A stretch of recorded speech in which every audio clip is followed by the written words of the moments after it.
Hello and welcome to another Raggy's Beer Review. Today we're going over to Guildbook based Blue Monkey Brewery for one of their beers from the 12 Beers of Christmas. I've had to give up with the trying to do them one day after the other after another. After doing 24 days of advent calendars, I'd literally lost the will to live, even with beer reviews. So, but I gave myself a couple of days break and I'm back on it. And in some ways, it's a good thing. It gives people a chance to watch a different beer review other than Blue Monkey, then jump back into Blue Monkey beer reviews. So there we go. Actually seeing one of the good lads from Blue Monkey, Daniel, at the Victoria Hotel yesterday. Good to see you and your good lady and your dog. So this is, since it's in the beer world in 2008, Blue Monkey has gained a powerful reputation for winning more than 100 national awards. Blue Monkey Brewery, NG16 2UZ, back of IKEA at Guildbook. A quaffable amber session ale with a smooth, creamy head, 4% ABV, and as standard now on a lot of breweries, they're putting a QR code on the back. Well, and also a barcode, but anyway, yeah, the QR code takes you straight to their website. And I'm not gonna. I ain't got a phone to try it, so I can't tell you how good it is or whatever. But yeah. So here we go. Let's dive in and let's scratch from the dishwasher.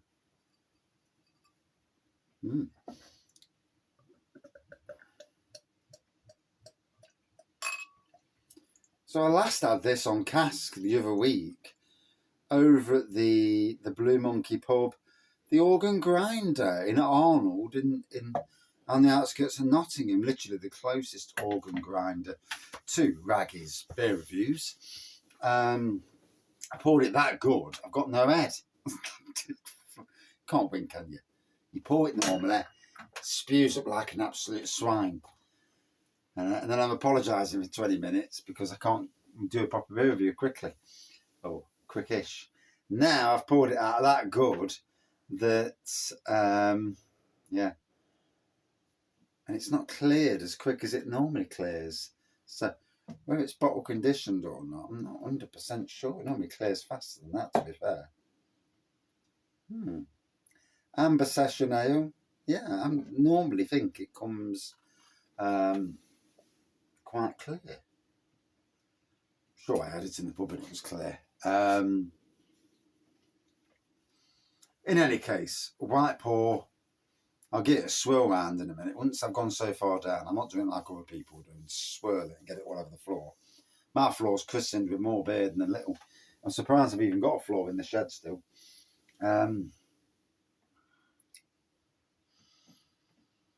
Smells like a best bitter. You're getting that nuttiness on the nose that I always impart to a best bitter.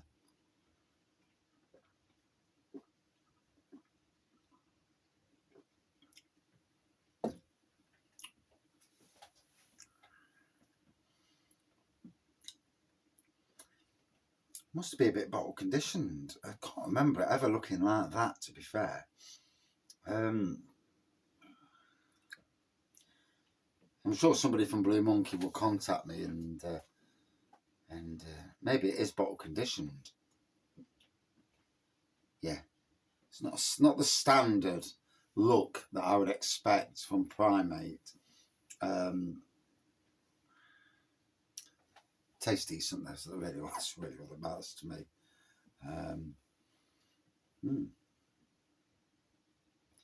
As you can hear, it's raining again, and I'm back to work in 2 days.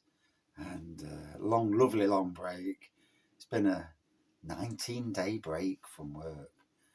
Yeah, and got to be honest, needed it. And I'm sure we can all relate to this. There's a time, and it doesn't matter if you're on the ground floor, if you're the head of a company, the owner, an admin worker, there's a time where you need away from work. And little things can push you over the edge quickly. A lot of the time we have resilience, things. I mean, my Achilles heel being a beer reviewer is seeing things in the local the likes of the local camera magazine. I've seen things in that just before Christmas, and it really upset me. And it's like, and I'm not a member of camera, and I absolutely never ever will be. Partly because of the money side of things. I just don't see I contribute enough to the world of beer without having to be a member of some organisation. You know, I mean, they want to make me an honorary member. We'll go in and play, because I do as much for, and probably more so than a lot of these so-called organisations out there. But yeah, there's articles in there, and you read them, and nothing to do with me, of course. But it's some of the things, and you think to yourself, wow, somebody on your doorstep. And in some ways, it's a kick in the teeth to other people who do beer reviews in Nottingham as well, that they're not mentioned it also. And whether they don't like beer reviewers, in a lot of the ways, beer reviewers actually, for the most part, are actually super positive about the beer scene. And it's slightly off-putting. But anyway, and then things in a work perspective, and I'm sure I'm not the only one out there, where little things, you can make mountains out of molehills. And something that you turn around to them and say, and sometimes instead of losing your temper, which is never the best way anyway, but a well-timed comment that digs in and really lets them know how you feel, but in a way where you're not getting yourself the sack or something, is a better way. And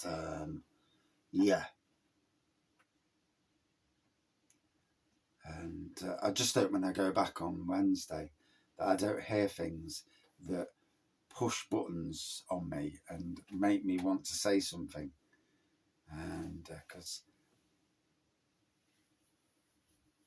and I'm sure in any workplace, again, that every single member of staff, from the cleaner who cleans rooms in a hotel, the person, if you're looking at a brewery, the drayman who delivers beers, the person who sweeps the floor, to the brewers, to the scientist people that are doing all the experiments on the beer, if there is such a person.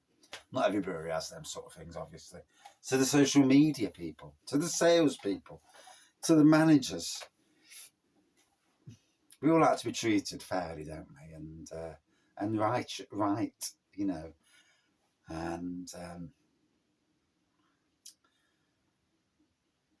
treating your staff, getting the best out of your staff is by being decent with them, and then let them knowing that you care about their work just as much as that person who's earning another 25,000 more than you, who's some sort of manager.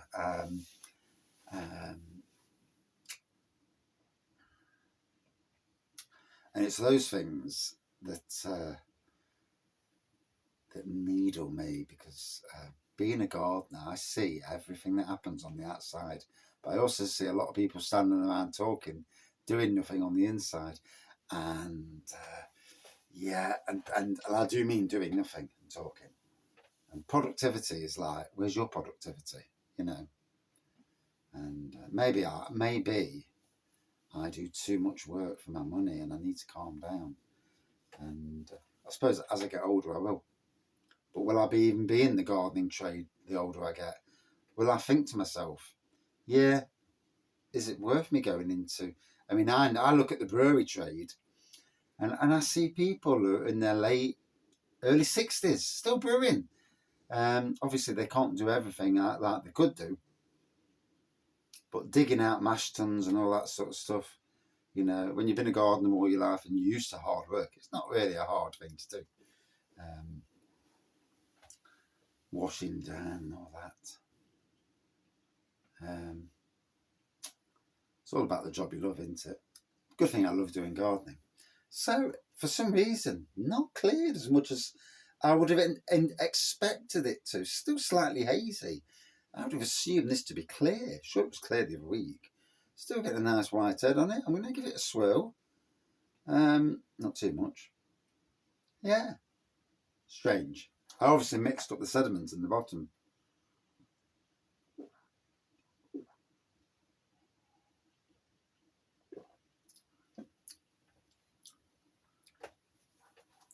So, a nice, easy drinking best bitter.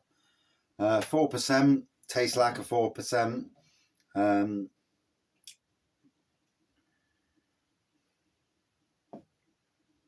Doesn't say bottle conditioned, but it must be.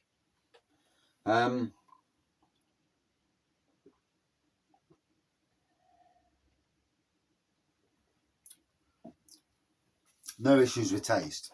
So, yeah, God knows what happened there then. 4%, it's actually, it's hitting home lovely. Sometimes it's nice to go from your big craft IPAs back to a traditional best bitter. And there's that journey. And the great thing about this particular brewery is they do a wide range of styles. I only see a great future happening. Whoever's in charge of the business side of things is obviously very cute. Or acute is the word, I don't know. But very, good business sense of what's happening in the beer world. Obviously, outside things cannot be in your, none of us knew what the rubbish that was going to go through in the world over the last year and a half. I mean, and whatever's happening in the Red Sea, that could escalate into something scary. Or that a lot of nations, give the Iranian-backed Houthis a lesson in don't mess with countries that can obliterate you, and because it will come.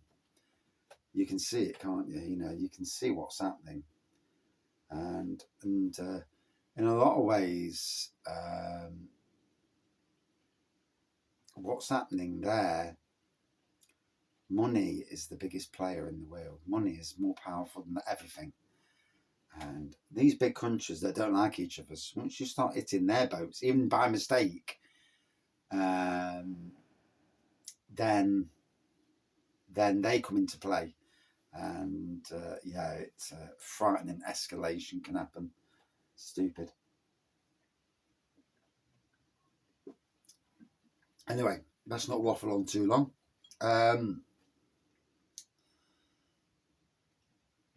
An enjoyable beer. Not sure what's happened to like I say, I can only assume this was a bottle conditioned release. I know the beer, so I've had it many times in bottle and in cask. Tastes great though, so can't fault it there. For me, would I drink it again? Yeah, of course. Out of 5, a good 4.0 out of 5. Cheers all.